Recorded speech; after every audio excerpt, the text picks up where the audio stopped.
Voilà, c'est parti. Alors, je me représente pour ceux qui ne me connaîtraient pas, qui me découvriraient pour la première fois sur cette plateforme de Facebook ou sur les autres plateformes après. Je m'appelle Jannick Dumay.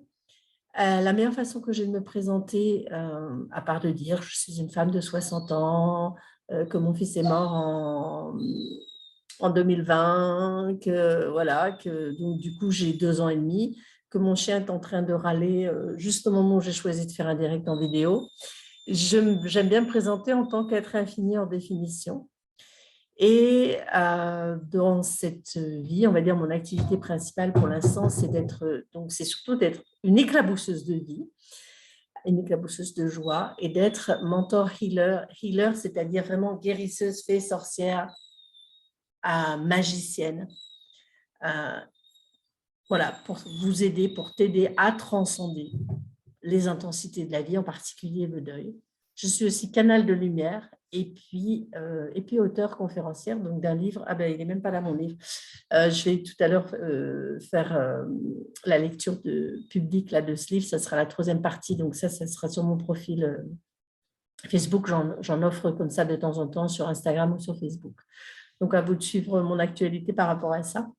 Et ce soir, en fait, je voulais vraiment parler de ce sujet de la honte dans le cadre du deuil, en fait, et en particulier du deuil d'un enfant, puisqu'en tant que parent, on se sent toujours, en général, on peut se sentir responsable de son enfant. En tout cas, légalement, on est responsable de son enfant. Alors après, bon, quand c'est un enfant adulte, il y a plus ce terme de responsabilité en termes légal, mais peut-être cette responsabilité, ce fait d'être là pour l'enfant, euh, voilà, on garde cette responsabilité-là. Et c'est vrai que le fait que lui meure, il peut y avoir un moment, plus peut-être que dans d'autres types de deuil, peut-être entre frères et sœurs aussi, ou peut-être si c'est le cadre, tu sais, je lui dis, je lui ai demandé d'aller chercher le pain, il a été chercher le pain, il a eu un accident de voiture, bah, il y a un peu la honte parce que je me sens coupable, peut-être que c'est moi qui aurais dû y aller, c'est pas lui qui aurait dû mourir. Et c'est vrai qu'en tant que parent, on peut ressentir cette honte en se disant, je suis plus vieille, je suis plus vieux, euh, c'est moi qui aurais dû mourir avant lui, puisque c'est dans l'ordre des choses, normalement. Donc, il n'y a pas d'ordre des choses de toute façon. La vie, c'est un chaos et il n'y a pas d'ordre des choses. Mais c'est vrai que ce sentiment, cette émotion de la honte peut venir là nous polluer, on va dire, peut-être. Il y a aussi avec, bien sûr, il y a aussi les regrets, la culpabilité, mais ça, j'avais fait une master healing session sur la culpabilité, donc No More Culpabilité, que vous pouvez retrouver sur mon site, où on avait vraiment nettoyé là-dessus, déblayé. Et donc, peut-être que je vais lire, en fait, la publication que j'ai faite ce matin, parce qu'en fait, moi, ça m'est venu ce week-end, donc ça fait pas tout à fait 2 ans et demi que Louis est mort. Il avait 28 ans, donc, et il est mort d'un cancer. J'ai pas eu ce sentiment de honte qui est vraiment venu. J'ai eu parfois plus les regrets, la culpabilité, plus des choses comme ça qui sont venues. Mais c'est aussi des choses que j'avais tellement travaillé avant qu'en fait, c'était plus pour moi le truc de me dire, mais en fait, voilà, il est mort, moi je vis. Et c'est OK de vivre, et c'est OK de vivre avec nos autres enfants, avec mon conjoint, c'est aussi OK de vivre. Et surtout, dès le début, il a été hors de question de survivre, de survivre. Et vraiment, c'était, voilà, il est mort, c'est dur, c'est difficile, ça nous saoule, ça nous fait yesh, grave. Euh, et en même temps, on va quand même continuer à rire, à vivre, à s'amuser, à sortir, à bouger, euh, à s'envoyer des boutades, à se faire rire. Et voilà, c'est comme ça a été ça très, très clair depuis le début. Et malgré tout, il y a quand même des émotions qui passent. Et donc, la honte, pour moi, elle n'a pas été là. Et puis, l'autre soir, donc, en fait, ce qui s'est passé, c'est que donc, notre fils s'était acheté une belle voiture.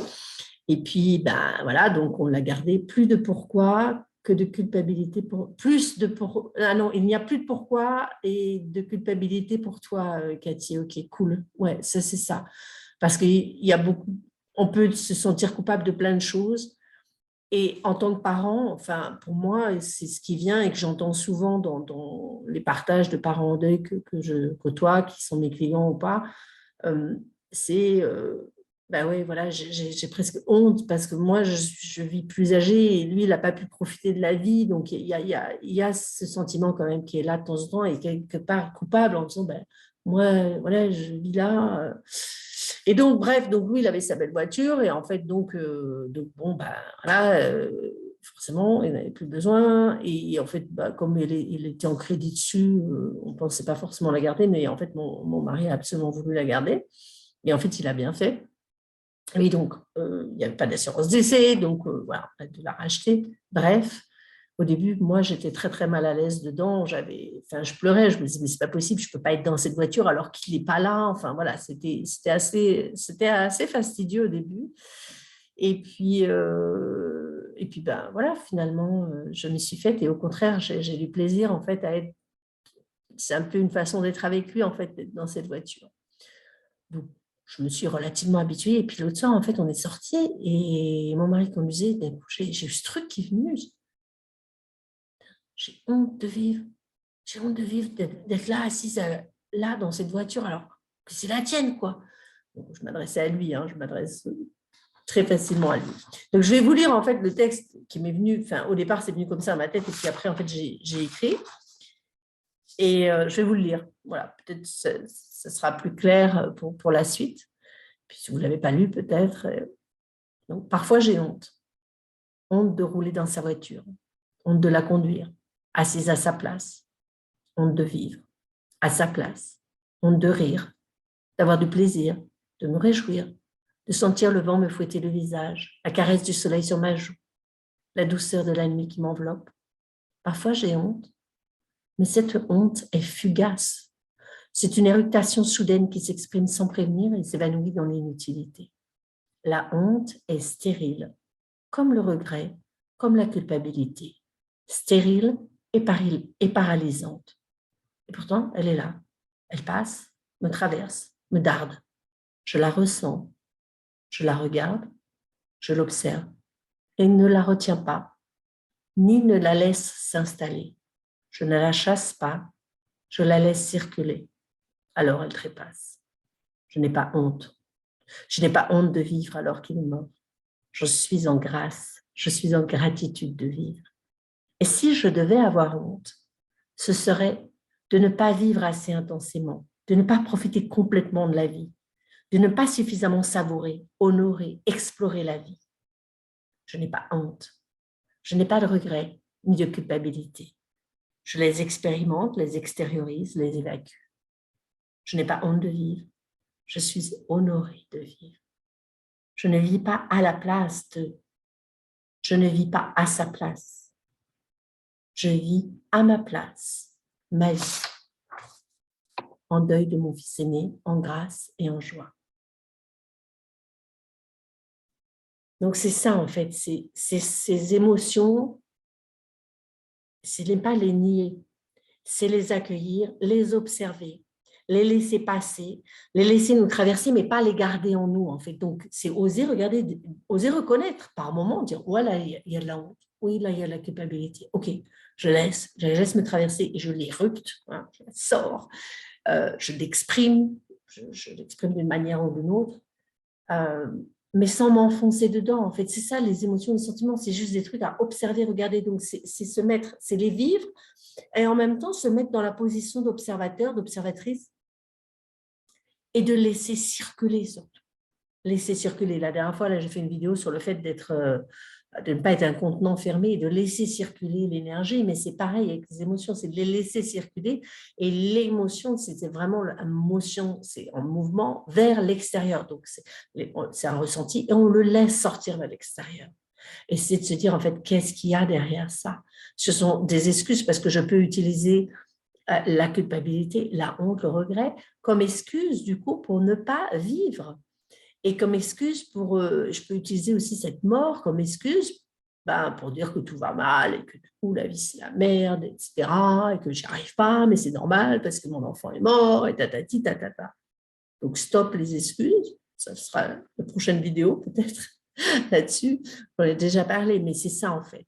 Et ne pas avoir honte euh, parce que quelque part, ne pas oser vivre, ne pas honorer la vie, euh, bah, c'est quelque chose dont on devrait avoir honte. C'est honorer la vie. Et sans non plus cacher, camoufler la souffrance qui est là, juste la laisser s'exprimer, mais ne pas s'enfermer dedans et ne pas voir que ça, en fait. Il y a aussi autre chose. Alors maintenant, ben, du coup, je vais vous lire, en fait, ça, je ne l'avais pas publié. Après, ça fait des posts trop longs. Je me suis dit, c'est un petit peu l'exclusivité pour vous qui êtes dans le groupe aujourd'hui. Vous l'avez en avant-première. J'ai posé la question à Louis, en fait. Je lui ai demandé, qu'est-ce que toi, tu me dis sur la honte? Je regarde quand même si je vois des commentaires ou pas. Je rafraîchis la page. Ah, ben voilà, j'avais pas. Ouais, ne pas se cacher derrière leur mort. Exactement, c'est ça, en fait. Ne pas se cacher et trouver un prétexte, ben, du coup, pour ne pas réaliser sa vie. Au contraire, pour moi, c'est vraiment le prétexte pour vivre encore plus. Et bon, après, ça ne veut pas dire qu'on n'a pas des moments où, voilà, hein, sous le choc, il nous faut un petit peu de temps des fois pour reprendre un peu enfin, les pédales, etc. Claire. Il avait pris une assurance d'essai sans vraiment s'en rendre compte, lui qui, l'argent n'était rien, j'ai beaucoup d'amour. Cet argent permet à chacun d'explorer sa créativité naturelle pour chercher des nouveaux repères. Oui, voilà, ben, nous, Louis avait une assurance d'essai avec comment ça s'appelle, avec son entreprise. Donc, du coup, ben, en fait, voilà, c'est de l'argent qui a été partagé avec son frère et sa sœur, et pour que chacun puisse faire un projet en lien avec lui, peut-être. Et puis, voilà, c'était comme ça. Mais par contre, pour la voiture, il ne l'avait pas pris. Donc, c'est ne pas avoir honte, en fait, de recevoir cet argent aussi. Et au pire, si vraiment ça nous dérange, on peut toujours le donner, cet argent, à une association, voilà, une association de lutte contre le cancer, à une association de parents endeuillés, ou j'en sais rien. Donc, vraiment, si ça nous dérange, on peut faire ça. À partir du moment où il est là et qu'on accepte, c'est de se dire, c'est au contraire être dans la gratitude, rendre grâce, remercier et trouver quelque chose qui soit en lien peut-être avec cette personne, trouver un projet de cette personne qu'on a aimée et puis en fait s'adresser directement aussi à notre aimé en fait qui est décédé et lui dire voilà ok du coup j'ai eu cet argent avec toi, qu'est-ce que j'en fais, donne-moi des idées et de demander à être guidé aussi par rapport à ça. Donc il y a toujours ça et ne pas avoir honte non plus. Mais c'est vrai que ça fait bizarre.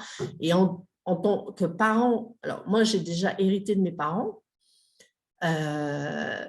Bon, voilà, c'est un peu tout ce qu'on m'avait dit toute ma vie. Ben oui, tu vas hériter de tes parents un jour quand ils seront morts. Et voilà, donc quelque part, je n'ai pas été trop surprise, même si parfois c'est un petit peu étrange parce que c'est hérité, il y a l'héritage chez le notaire, mais il y a aussi tout le bazar, tous les petits objets, enfin bon, bref, plus ou moins agréable en fait, plus ou moins encombrant. Mais hériter de son enfant, c'est autre chose, c'est différent. Donc voilà, mais j'ai pas honte. Ok, donc du coup, du coup, alors c'est vrai que hériter de son enfant fait mal. D'ailleurs, c'est intéressant parce que ça fait tellement mal, Cathy, que tu as écrit irrité.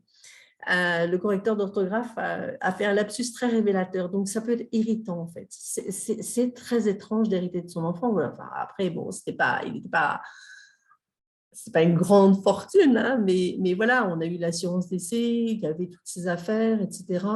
C'est très étrange, c'est complètement différent que d'hériter des parents.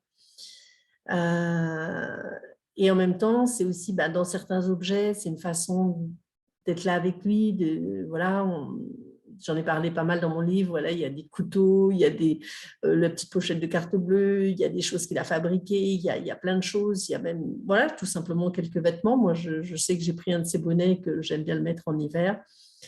Un lapsus révélateur, oui, tout à fait.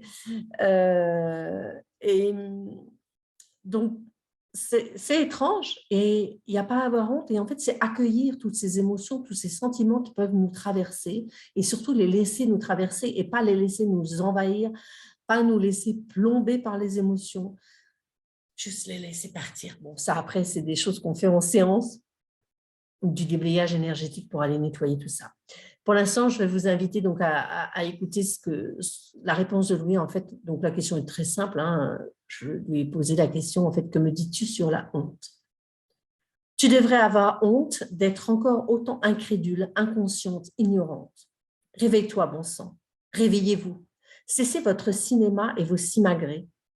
La honte est un poison qui vous a été infiltré. Trouvez l'antidote et purifiez-vous par la joie.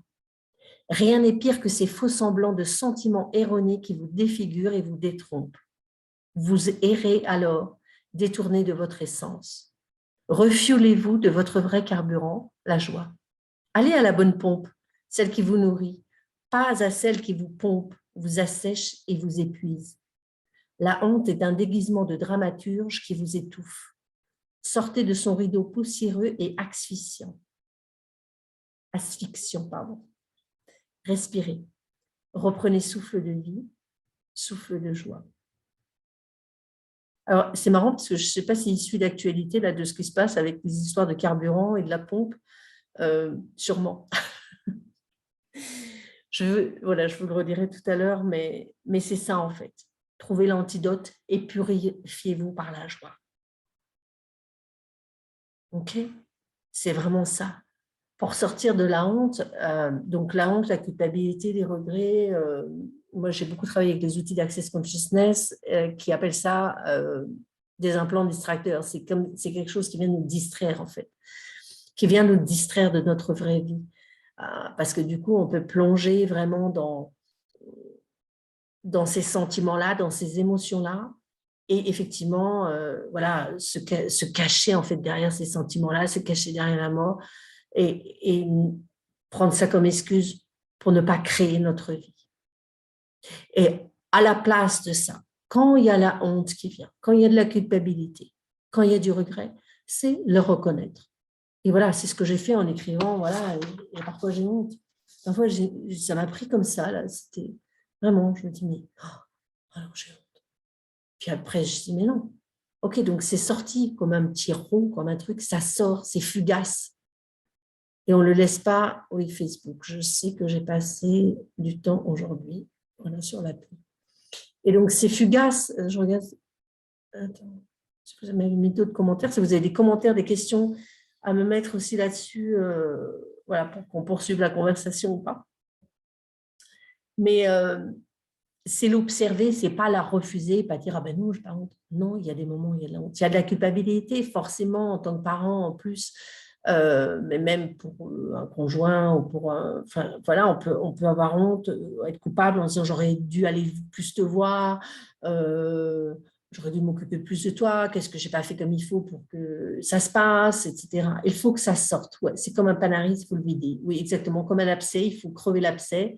Ludovic, oui, il est top. Ouais, merci.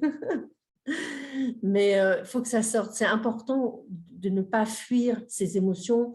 Et ce que je disais la dernière fois, donc cette injonction à aller mieux, ok, c'est cool de choisir la joie, c'est cool de choisir la gratitude, et c'est vraiment ce que j'ai choisi. Et en même temps, il y a ça aussi. Donc, c'est vraiment naviguer avec tous les espaces et pas être dans le trick positive attitude, mais non, j'ai pas honte, j'ai pas de culpabilité. Puis en fait, à l'intérieur, ça nous bouffe, ça nous ronge.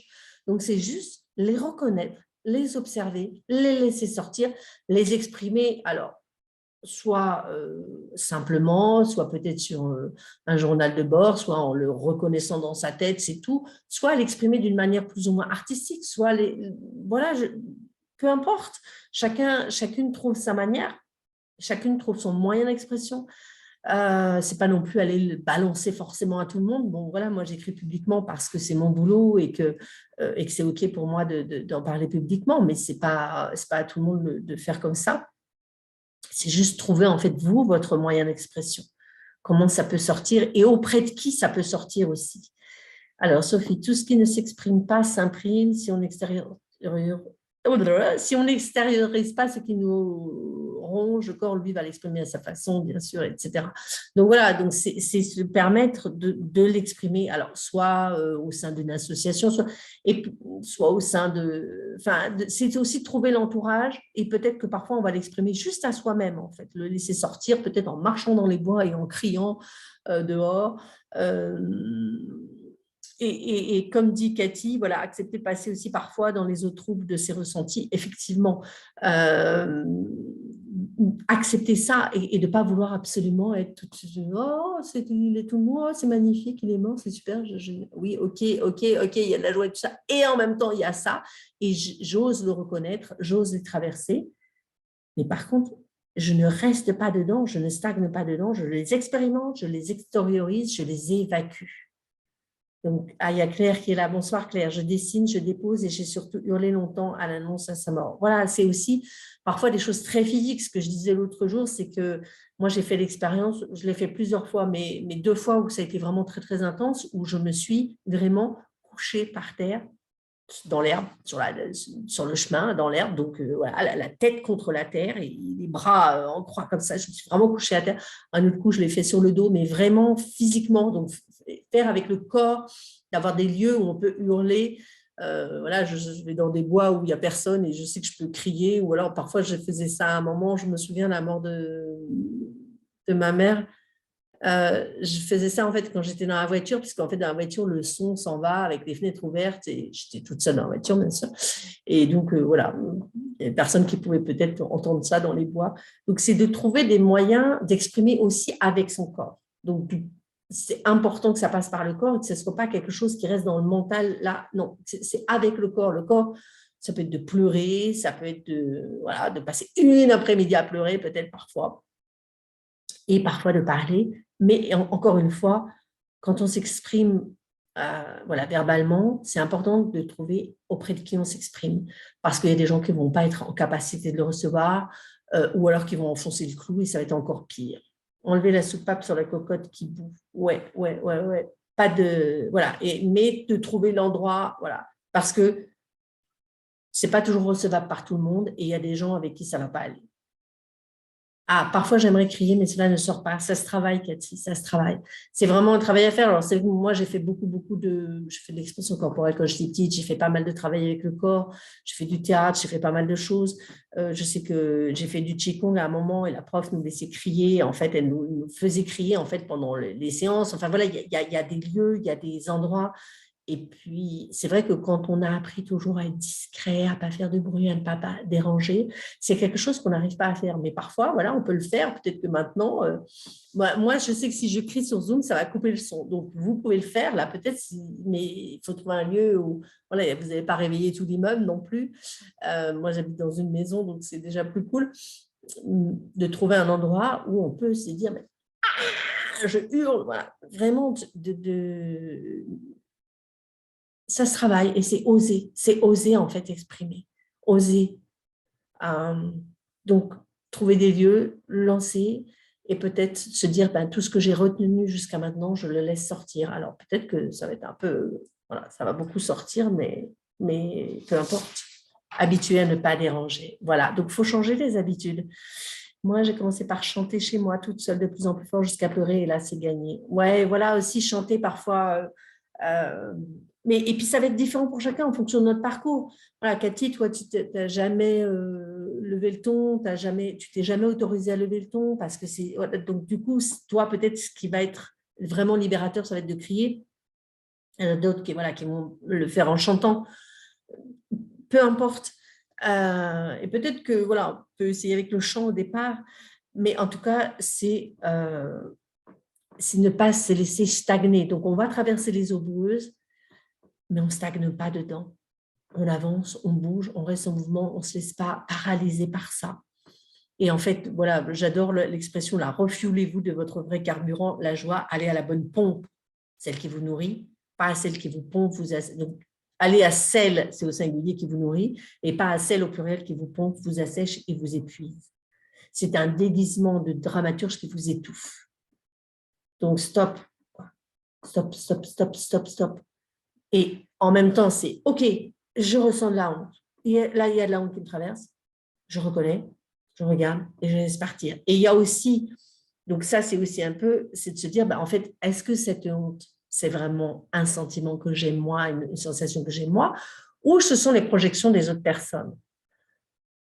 Parce que quand on est en deuil, et en deuil d'un enfant en particulier, ou même il y a les veuves, les veufs, enfin voilà, si on pleure, les autres, au bout d'un moment, ça les saoule. Si on est en train de rire, mais elle n'a pas honte d'être, tu sais, la veuve joyeuse, elle n'a pas honte de rire alors que son enfant est mort. Donc voilà, il y aura des jugements de toute façon, il y aura des jugements. L'important, c'est de s'en défaire et c'est de se dire finalement, est-ce que ce ne sont pas les projections des autres? Donc, tout ce qui ne nous appartient pas, en fait, dans toutes ces émotions-là, on peut laisser partir, laisser se poser la question, tiens, là, il y a de la honte qui vient. Est-ce que ça m'appartient? Non, ça ne m'appartient pas. Je laisse partir aussi. De toute façon, c'est laisser partir. Alors, Sophie, la douleur et le chagrin sont légitimes, il faut les accueillir, mais ne pas les entretenir, ni les nourrir. Voilà, en fait, c'est ça. Donc, c'est aller à la bonne pompe, celle qui vous nourrit, et savoir qu'est-ce qu'on choisit, qu'est-ce qu'on arrose, en fait. Qu'est-ce qu'on arrose? On arrose la joie, la gratitude, la paix, la sérénité, ou on arrose encore la honte, le regret, la culpabilité, machin, et on reste en victime. Donc ça, c'est vraiment un choix, et c'est un choix que chacune fait quand il est prêt à le faire. Et voilà, il y a pas de c'est bien ou c'est pas bien. On ne sait plus trop comment être avec les autres parfois. Alors, en fait, par rapport à cette question-là, déjà, Cathy, tu enlèves le on, il n'y a pas de on. Tu peux, enfin, alors voilà, c'est un on trop impersonnel. Donc, si tu peux te dire, toi, dans ta tête, tu peux dire, OK, je ne sais plus trop comment être avec les autres parfois. OK, donc il y a ça qui vient. OK, ça, tu l'observes.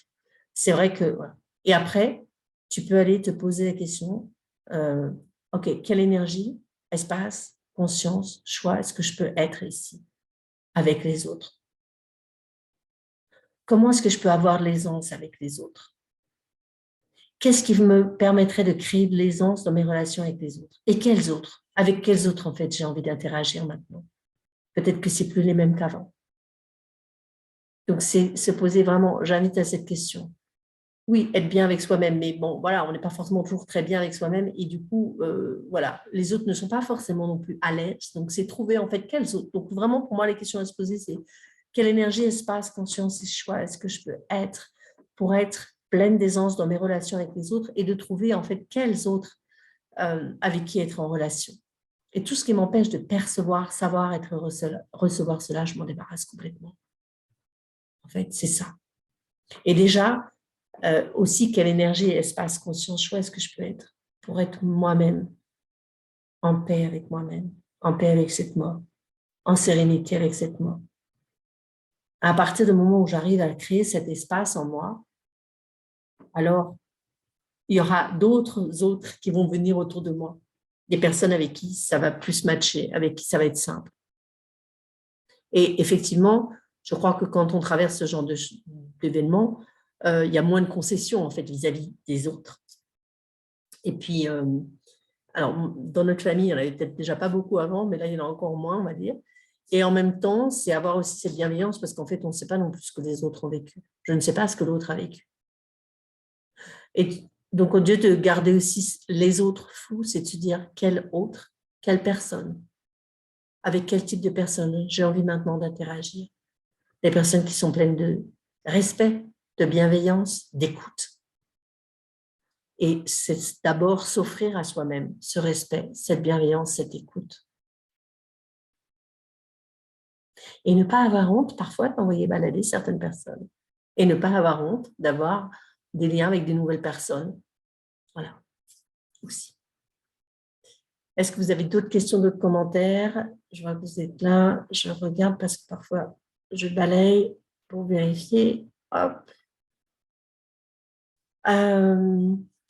Donc voilà, je vais peut-être, ce que je vais faire, c'est que je vais vous relire, je vais juste vous relire le texte de Louis un coup. Que me dis-tu sur la honte?